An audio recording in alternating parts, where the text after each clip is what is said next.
చెప్పు మనం బాగుండాలా సైకిల్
నిలబడు సామ్య.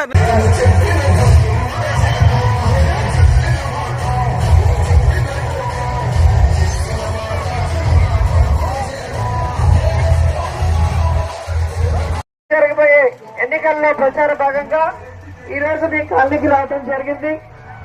మీ అందరినీ కలుసుకోవడం చాలా సంతోషంగా ఉంది. అండ్ ఈరోజు నేనైతే గర్వంగా చెప్పగలను. జగన్మోహన్ రెడ్డి గారు ముఖ్యమంత్రి అయిన తర్వాత ఈ రాష్ట్రంలో ఉన్న పేదవాళ్ళు చాలా సంతోషంగా ఉన్నారు. ఎందుకంటే జగనన్న ఇచ్చిన ప్రతి వాగ్దానాన్ని కూడా నెరవేర్చారు. ప్రతి ఇంటిలో ఎంతమంది వెల్ఫేర్ స్కీమ్స్ కి ఎలిజిబిలిటీ ఉందో అంతమందికి కులం చూడకుండా, మతం చూడకుండా, పార్టీ చూడకుండా ఇవ్వడం జరిగింది. అమ్మఒడి, ఆసరా, చేయూత, జగనన్న విద్యా కానుక, విద్యా దీవెన, వసతి దీవెన, ఫీజు రియంబర్స్మెంట్, ఇళ్ల పట్టాలు, ఇల్లు ఎవరెవరు దేనికి ఎలిజిబిలిటీ ఉందో వాలంటీరే మీ ఇంటికి వచ్చి తెలుసుకొని మీకు రావాల్సింది హక్కుగా గౌరవంగా మీ చేతికి ఇచ్చి వెళ్తున్నారు. పక్క రాష్ట్రాల్లో చూడండి, తెలంగాణ గాని, తమిళనాడు గాని, కర్ణాటకలో ఎక్కడ అమ్మఒడి లేదు, ఆసరా లేదు, చేయూత లేదు, ఇళ్ల పట్టాలు అసలే లేదు. అండ్ పెన్షన్ కూడా పక్క రాష్ట్రాల్లో 1000 రూపాయలు మాత్రమే ఇస్తున్నారు. కానీ మన రాష్ట్రంలో జగనన్న 3000 ఇస్తున్నారు.